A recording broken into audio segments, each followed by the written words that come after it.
Bueno, buenas tardes a todos. Creo que hoy es un día de mucha emoción por el hecho de todo lo que vamos a hablar aquí. Pero empezamos por el tema del Código Bustamante. Yo personalmente, por motivo de ser descendientes de la familia, cuando el Código Bustamante se hizo, pues siempre fue un tema de muchísimo interés para mí y he estado recopilando datos, libros, documentos, etcétera, desde niño al respecto. Y en el exilio, esto fue más o menos aproximadamente entre el 2000 y el 2001, recibí una nota de Hamburgo, Alemania, donde residía un cubano que había estado por años recopilando patrimonio cubano de todo tipo.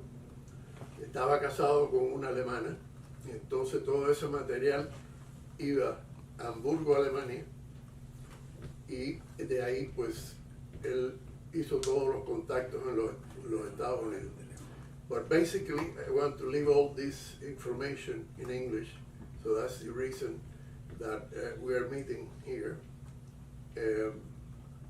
I think that Cuba is in a crossroad, and this museum is in a crossroad. So whoever goes walking through this wall in the museum, and when you are all able to see the collections we have that are all amazing, you can see that there's definitely some divine intervention about how all the impossibles became possible. And that's the way I feel it's going to be with the island of Cuba.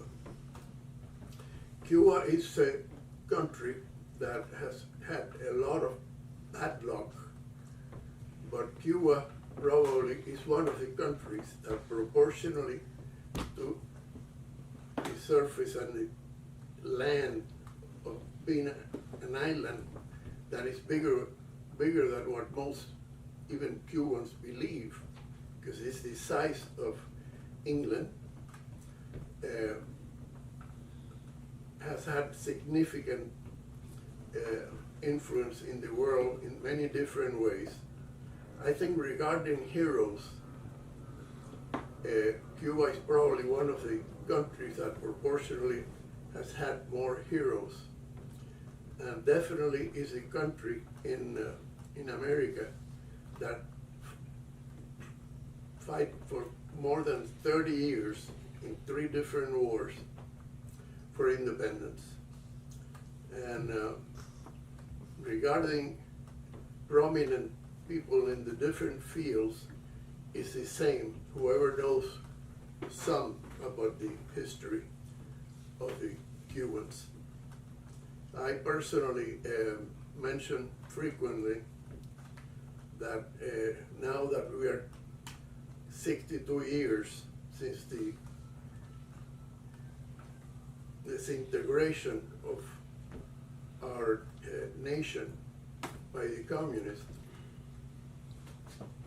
the question that every Cuban asks themselves, and I am included, is why has God treated us the way and allow it for so long to deal with this suffering and large episode that still cannot understand.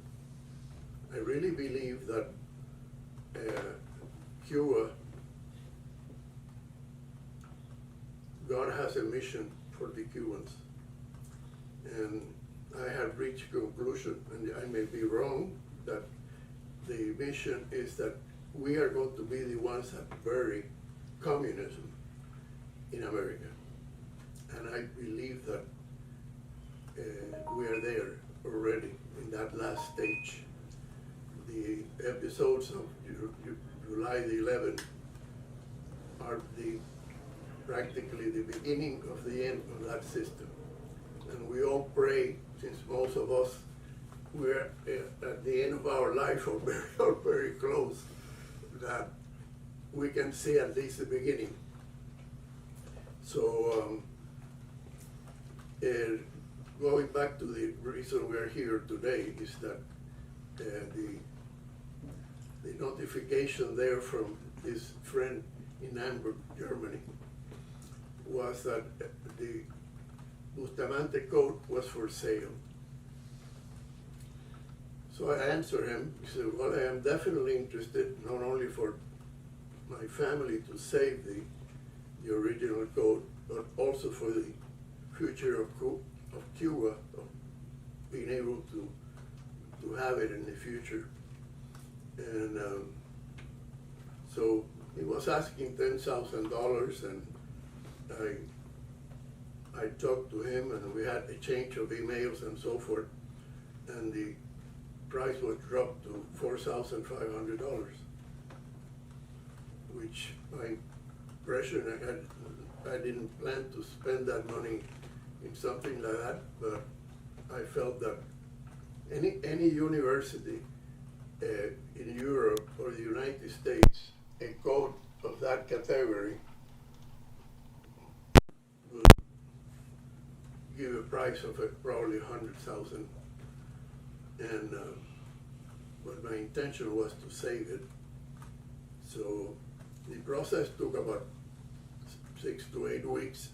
I told him because we were friendly in our relationship of friends, that for many years I was buying different items of Cuba from him. And I told him, but I won't pay you unless I have it at home. So and it arrived in 2 boxes of the coat, because it's three books of close to 800 pages each, and the fourth is the final coat, because the first 3 was basically all the process of preparing the coat, and this was written by him. And so I got it and paid him and so forth, and maybe about 1.5 years later,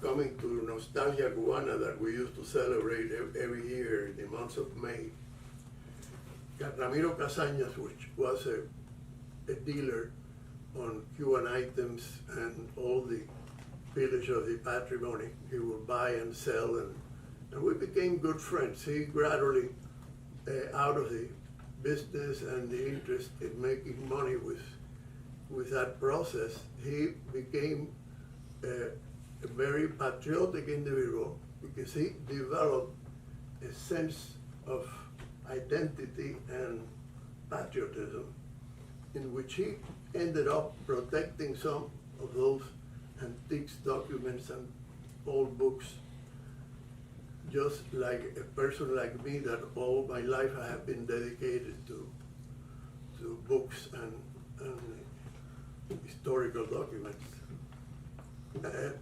And he tells me, did you hear that the Bustamante bust by Sicre is for sale? He said, no, I didn't know.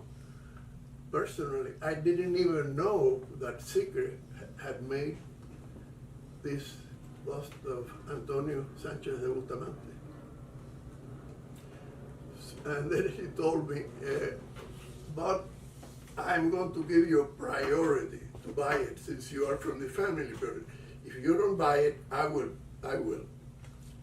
So I got in touch with my friend in Hamburg again, and I said, well, I know where it is, and I'll try to see. It was the same story. I mean, they were asking $12,000, and they dropped the price to more or less $4,500. And he sent me a photo from the storage where they had the bust that was not white like it is here. It was gray from dirt. in a storage with hundreds of furniture and other items. And I decided to wait and see, and he sent me an email from Havana that he had the bus already, and the question was if he was going to be able to take it out through the inspectors there in the airport, etc. And but he was able to put it through, and it came all the way from Hamburg, Germany.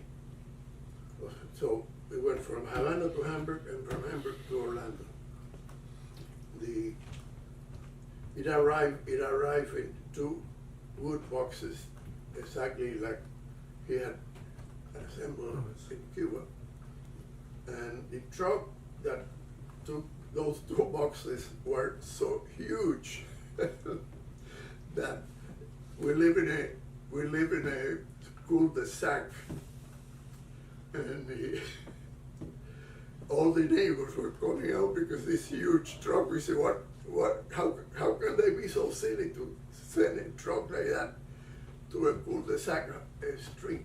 Well, it took probably 45 minutes for that man to be able to turn at the end of the street and then stop to deliver the 2 boxes. And that was it. So I had it for a few weeks in the garage, and then I talked to Albert, my son, that is here with us, and that's why I was so interested in him participating with me in this story. And we arranged for him and all his children. Albert has 6 children, 5 boys and 1 girl.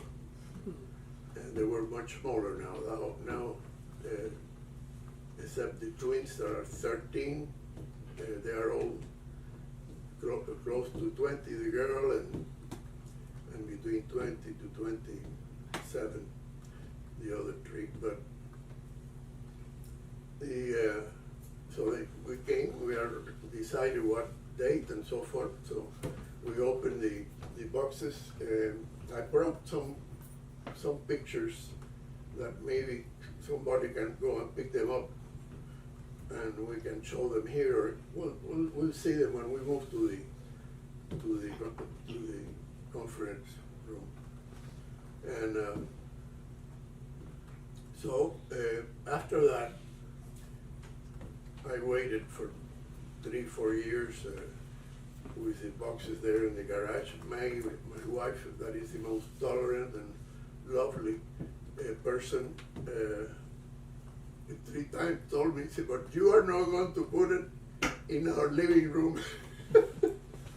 So I tried to see how it was possible to have it at the University of Miami with the Cuban collection. And I mentioned it to them, and they told me that I had to donate it to the Cuban collection and the University of Miami. So I told her, he said, how I'm going to donate it when I took it out of Cuba to save it for the future? I cannot donate it. I want just to place it in a safe place, so one day we can take it back to Cuba or put it in a museum. And then Jack Guiteras from the library of Belém School, the Guiteras library, we were close friends, and I mentioned it to Jack, and Jack said, well, we can place it in the Guiteras library for the time you want. No problem at all. It will be under temporary security there in the Belém School. And there it was until the 2020 that for circumstances in Herencia, we had planned moving here with Father Menendez and Rey, that for 10 years had been working on the project of the museum. And we were in the process of organizing the move of the cultural heritage to this building, and then we decided to move it here, and we established the office and watch all the progress since then of this museum and library.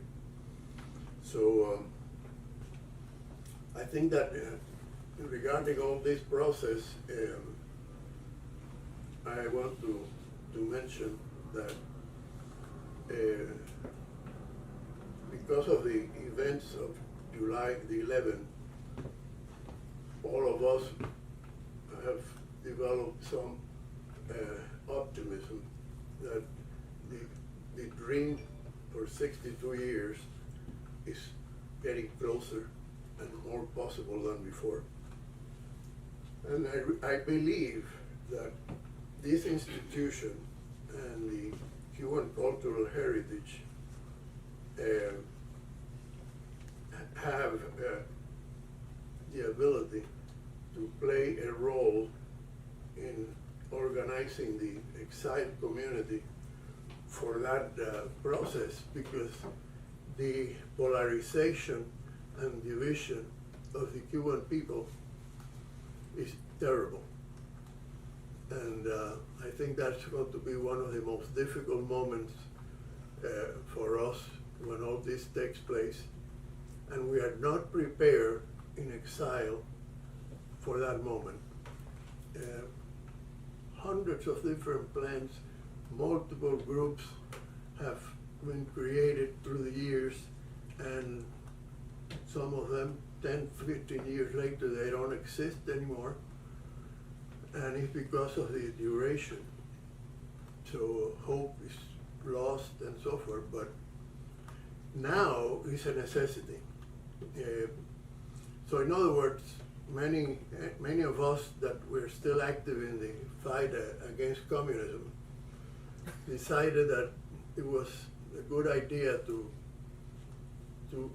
organize a meeting for the reconstruction of the island. Because I think our mission now should be to send to the Cuban people inside that we are not going back to Cuba to recover our properties or to take all these things that they stole from us. I think that's a process that will be a legal process, and eventually it will come. I traveled to all the countries of Eastern Europe, and my intention was to see the experience in each one of those countries. Not a single one had not reached the point of returning the stolen properties, all in different fashion and different capacities and so forth, but every country. And the most impressive thing to me is that in all the countries that we visited, they have today a museum that is called by the generality of the people as Dinosaur Museum. And the Dinosaur Museum, we saw it first in Hungary, and amazingly the second time we saw one was in Moscow, where they took us, and I couldn't believe that in Moscow, the land of communism, they would have a museum like that, all the different sizes of statues and busts of all the leaders of communism and so forth. But this is something really interesting. When we were coming out of the bus, the guide was telling to all the tourists, most of them Americans, telling them that to look at the huge statue of Peter the Great. And we were coming out of the bus, and then I told, because we were a group of about 8 Cubans, I told them, when we come back to the bus, I'll tell you the story of Peter the Great. The story of Peter the Great, when we came back to the bus, I told them, was that a Russian in New York decided to build a statue for Christopher Columbus. And he built this huge monument of Columbus in the ship with a mast and of an amazing size. And when he finished, he offered it to the city of New York, and the answer was that they didn't have any space to place that monument. He talked to Miami and Miami Beach, and the story was the same. And I had followed that on the newspapers. And so all the group was surprised that they had never heard of it. And so not having any place to place it, he offered it to the Russian government, and they accepted it immediately. And the Russians, like they always do, they solved it very easy. They decided that they would call it a Peter the Great monument, and there it is. And the poor Christopher Columbus is now playing the game for Peter the Great. And that reminds me of what I forgot to tell you, the most important part of this bust of Bustamante. We had not met personally, the friend in Hamburg, Germany, and me, after knowing each other for 8 years. Transactions of Cuban antiques and so forth. And then he wrote an email saying that he was coming to Nostalgia Cubana in Miami, and then that we would meet there. So the day I went, he was there already with his beautiful wife. He was married to a beautiful German lady that talked Spanish perfectly and was the best help he had with his business. And then he said, well, let's go and have a drink, and I'll tell you how I took it out. So he said, well, I show up in the airport with the 2 boxes, and then the inspector in the airport asked me, what do you have there? He said, well, I have there a statue of Lenin. Lenin? And the guy the inspector made another statement, and who in Europe would like to have now, after the fall of communism in Europe, a statue of Lenin? He said, well, yes, still there are people that are interested in having Boston statues of Lenin and Stalin and so forth. And he said, you have to be really a complete come mierda to buy a bust of Lenin. If you look at Professor Bustamante here, without even with a mustache or without it, he really looks like Lenin, because bald like me, and so I used to laugh myself sometimes thinking about a person like Bustamante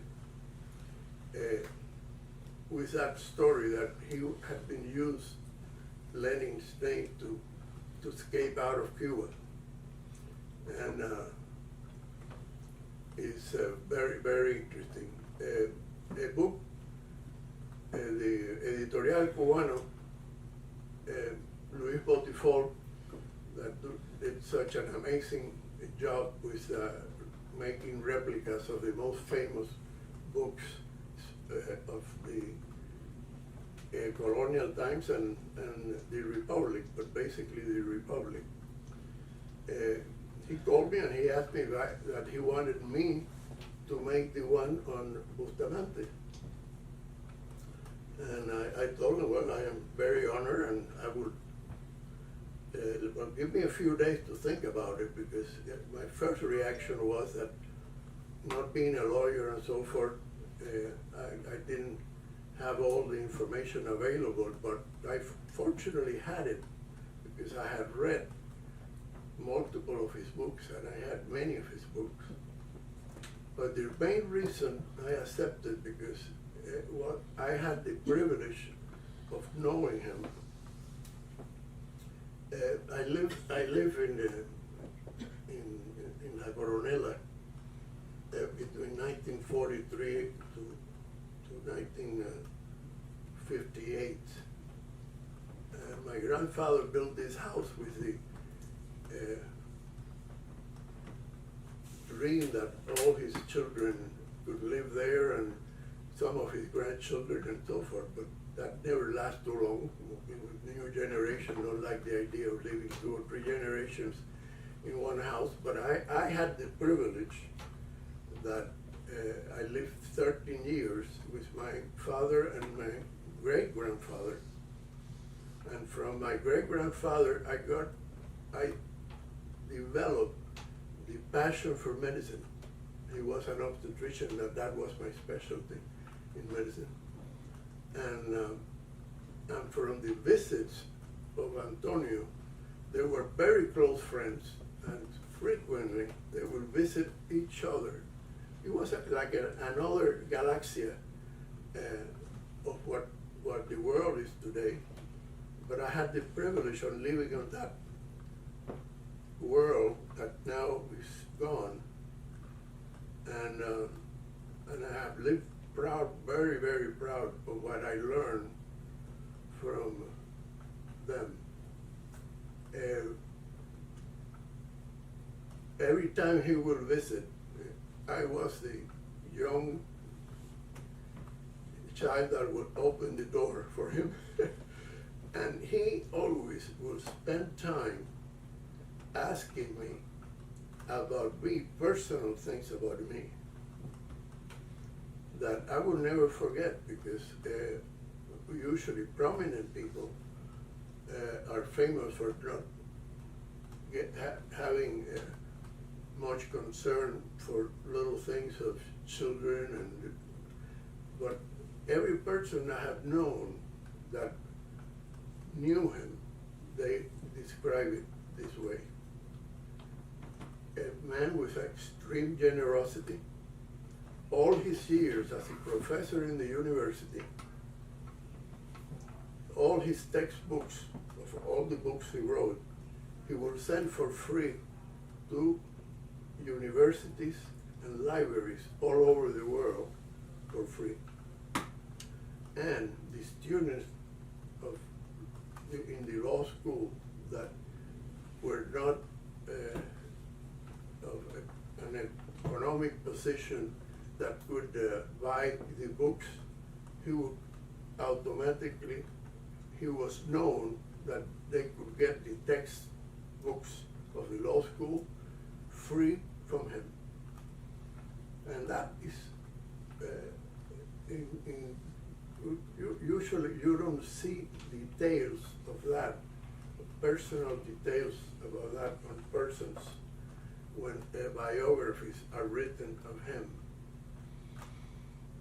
I remember multiple times my room was side by side to the room of my great-grandfather, a great influence in my life. And they would invite me to sit with them and talk to me.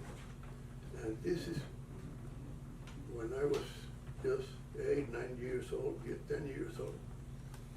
But I want to make that remark because all the generosity show up. I was in his funeral, and in his funeral there were many prominent people. But what impressed me at that age of 13 is the local people and people of modest incomes and so forth, that some of them crying. And he was not a president of the country, but I have pictures that I have saved through the years of the homage that they, the picture here in the left wall is when he was in the port waiting for the ship, which name was Cuba, was a Cuban ship with the name Cuba, and he came in that boat to Havana, and the Malecón and all the area there by the bay were hundreds of people, and that was a very impressive thing, and that was the respect that this man had in Cuba everywhere. So that's basically what I wanted you all to know, because you probably won't hear that from any other person. I brought one of the boxes. It's a collection of pictures of all the Pan American Conference in Havana in 1928. When I got the Bustamante code, the guy in Cuba that sold the bust of Bustamante gave to my friend from Hamburg a collection of all the pictures of the Pan American Conference, originals.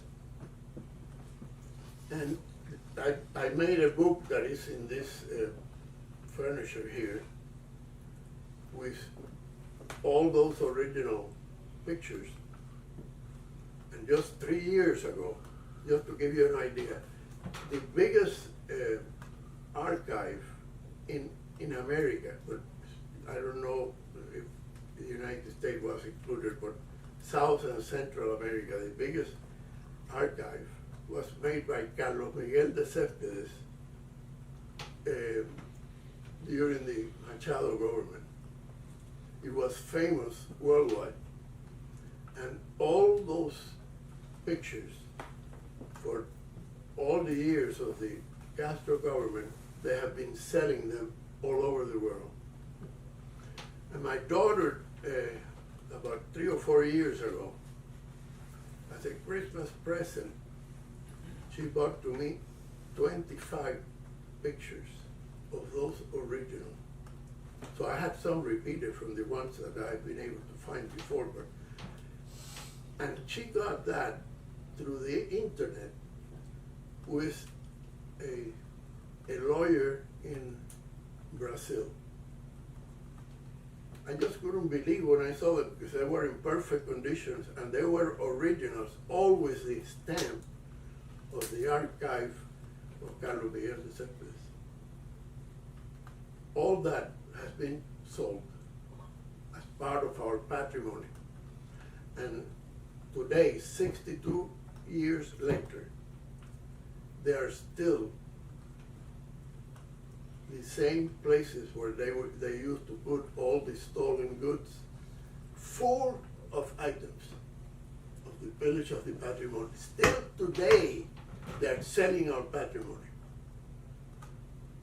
So I think we can move now to the conference room, and then I'll show you some of the historical booklets and documents that I have been able to find through the years, because that's all in 50 years in the most remote places I found them.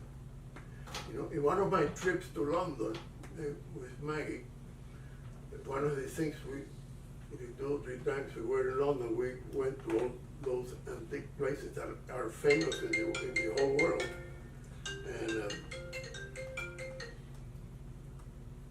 And I found there a plate from the Clínica Bustamante Núñez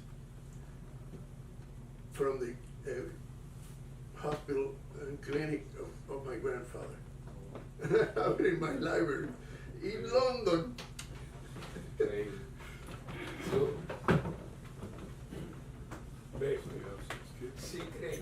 sí creí eso y entonces el anticuario de Hamburg contactó a uno en Cuba que lo tenía. Sí, because he used to go in and out all the time to Cuba. And then apparently somebody offered it to him. I think that for you, the ones that have not seen the decorations and medal collections are here on both sides of that furniture. Look at it, because I donated that collection a year and a half ago, and all those condecorations and medals. It's a work of 50 years, finding them in every corner of the world. Also those I found in every corner of the world, the medals and condecorations of Cuba. So if you all have not seen it, take a look.